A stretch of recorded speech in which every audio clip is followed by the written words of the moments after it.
আসসালামু আলাইকুম আপু ভাইয়েরা। এই দিক দিয়ে আমি একটু অসুস্থ, ঠান্ডা লাগছে, এই কারণে শেয়ার হয়েছি। আর আজকে তো প্রথম রোজার প্রথম ইফতারি আমার বড় মেয়ে রেডি করছে। এই যে ক্যাপসিকাম ক্যাপসিকাম দিয়ে কি করবা সাইবা? বেসন দিয়ে ভাজবো, যেহেতু বেগুন আমার শ্বাসকষ্ট মাত্রার বাইরে, এই কারণে আমি বলছি যে আমার জন্য কয়েকটা ক্যাপসিকাম দিয়ে বেসন দিয়ে ভাজছো। এই জায়গায় ডিম ডিম দিয়ে বেসন গুলাই নিচ্ছে, আর এই জায়গায় আলুর চপ রেডি করে রাখছে। আমার বড় মেয়ে ইফতারিটা যে বানায় না, সেই হয় একদম, বুঝছেন। আর এদিক দিয়ে পেঁয়াজুর জন্য এই যে দেন কি সুন্দর করে মাখায় নিচ্ছে। ধনিয়া পাতাটা দেওয়া নাই, ফ্রিজে কুচি করে রাখছি, নিয়ে আসো। আর এদিকে আছে এই যে তেল বাজার জন্য রেডি, এদিকে বুট করতেছে, দেখছেন কত সুন্দর হয়েছে না কালারটা বুটের। আমার বড় মেয়ে অনেক সুন্দর ইফতারি একদম গুছাইয়া করতে পারে, আর এই কারণে আমি একটু শুয়ে রয়েছি যে নাও তুমি রেডি করো। এই যে রেডি করতেছে, এই যে আমরা ইফতারি করা শেষ।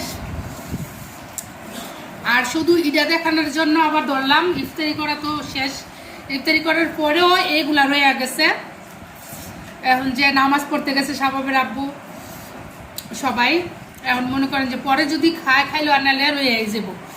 আর এই যে আলুর চপ আমার মনে নাই দেখাইতে, আমার মেয়ে বানাইছে, আমি মাত্র এই যে খাওয়া শেষ দেন।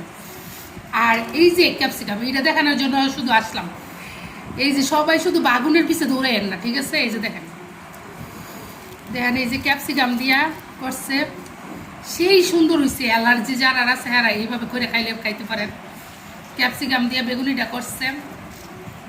আমি চিন্তা ভাবনা করছি এই পুরা রমজানেই মনে করেন যে ক্যাপসিকামের এই খামু বেগুনি খামু, কিন্তু শাবাবের আব্বু আবার আজকে ইফতারি সময় বলতেছে যে তুমি খাইবে একা, আর আমরা খামু হচ্ছে বেগুনের বেগুনি। তো ঠিক আছে, তাহলে আমার জন্য ঠিকই বানাইতেই।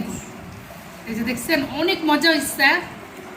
আর এই জায়গায় আছে পুদিনা পাতা, এটা হচ্ছে আমার গাছের, এটা আজকে ধুইয়া কুচাইয়া রেখে দিচ্ছি। আজকে সবাই থেকে নিয়ে করছে, বাকিগুলা রেখে দেবে। এই আজকের ইফতারি করা।